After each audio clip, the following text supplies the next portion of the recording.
तो दोस्तों इंडिया की स्टॉक मार्केट में अगर हम बात करें अक्टूबर मंथ की, फॉरेन इंस्टीट्यूट इन्वेस्टर्स ने एक जबरदस्त सेलिंग की है।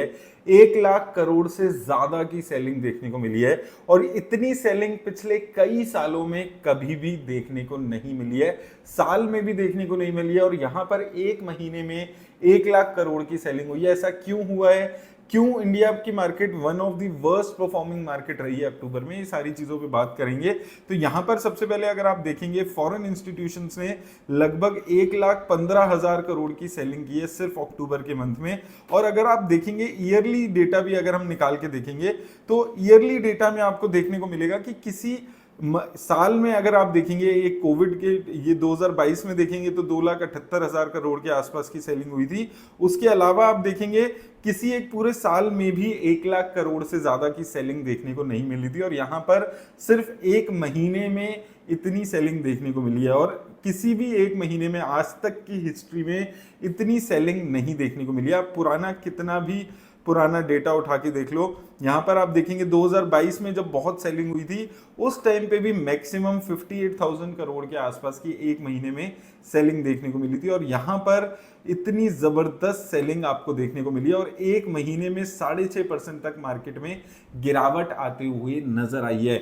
अब इसका सबसे बड़ा रीजन क्या रहा है, वो रहा है कि चाइना अब अपने स्टिमुलस ला रही है और फॉरेन इंस्टीट्यूशंस को, फॉरेन इंडिविजुअल इन्वेस्टर्स को, सभी तरीके के फॉरेन इन्वेस्टर्स को एक तरीके से इनवाइट कर रही है चाइना में इन्वेस्टमेंट करने के लिए। और ये उनके जो इंडेक्सेस है वहां पर भी रिफ्लेक्ट हो रहा है। रिसेंटली अगर आप देखेंगे, चाइना ने एक और नया अपना रूल ईज किया है और वो है China issues rule for foreign investment in listed company. अब यहाँ पर चाइना में अगर आप देखेंगे धीरे धीरे अब जो रूल्स हैं वो ईज हो रहे हैं इन्वेस्टमेंट के लिए, foreign strategic investment listed firms में करने के लिए उन्होंने अपने रूल्स में चेंजेस किए हैं।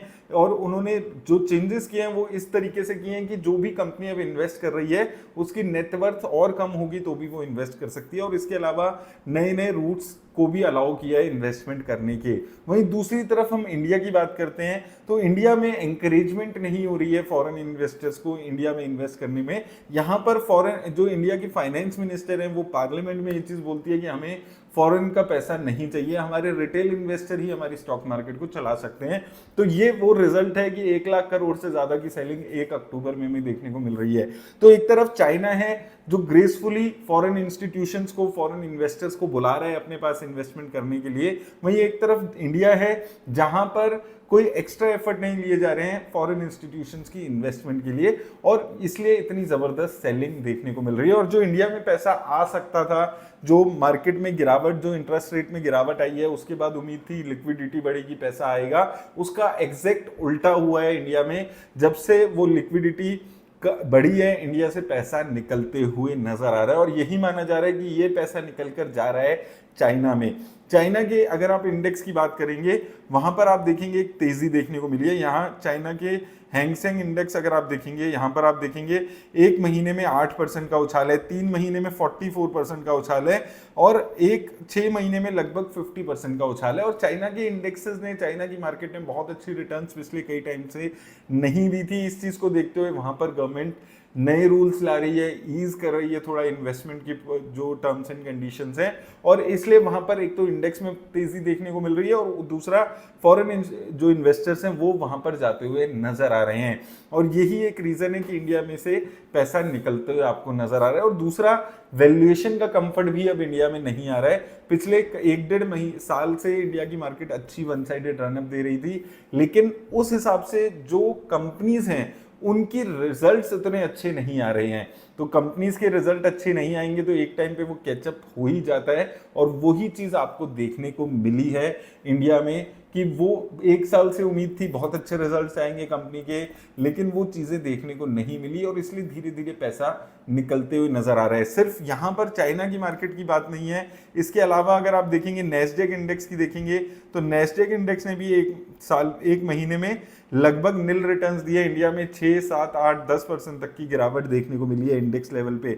इसके अलावा और जो फंड्स हैं, जो ग्लोबल फंड्स है, ग्लोबल कंज्यूमर फंड की बात करें, पीजीएम इंडिया के ग्लोबल अपॉर्चुनिटी फंड की बात करें, पीजीएम के global equity opportunities fund, emerging funds, यहां पर आप देखेंगे हर फंड में तेजी देखने को मिली है, जो भी फॉरेन इक्विटी से रिलेटेड फंड्स हैं। लेकिन इंडिया में जो कमी है वो देखने को मिल रही है पिछले 1 महीने से। अब नवंबर के मंथ में बहुत ज्यादा इंपॉर्टेंट रहेगा कि क्या फॉरेन इंस्टीट्यूशंस और भी पैसा बेचेंगे, क्योंकि कल मार्केट 1 घंटे के लिए खुली थी, उसमें भी 200 करोड़ की सेलिंग देखने को मिली थी। तो क्या और सेलिंग अभी देखने को मिलने वाली है, ये बहुत ज्यादा इंपॉर्टेंट इंडिया के लिए रहेगा। और उसके साथ ये भी देखना होगा कि जो अक्टूबर मंथ के जो नंबर्स आएंगे म्यूचुअल फंड्स के, क्या रिटेल इन्वेस्टर्स इस गिरावट से डर कर पैसा निकाल रहे हैं या और पैसा इन्वेस्ट कर रहे हैं, ये भी बहुत ज्यादा इंपॉर्टेंट रहेगा। क्योंकि अगर रिटेल इन्वेस्टर्स ने भी इस वक्त स्टॉक मार्केट में साथ छोड़ दिया तो थोड़ी सी ज्यादा दिक्कत इंडियन मार्केट के लिए हो सकती है।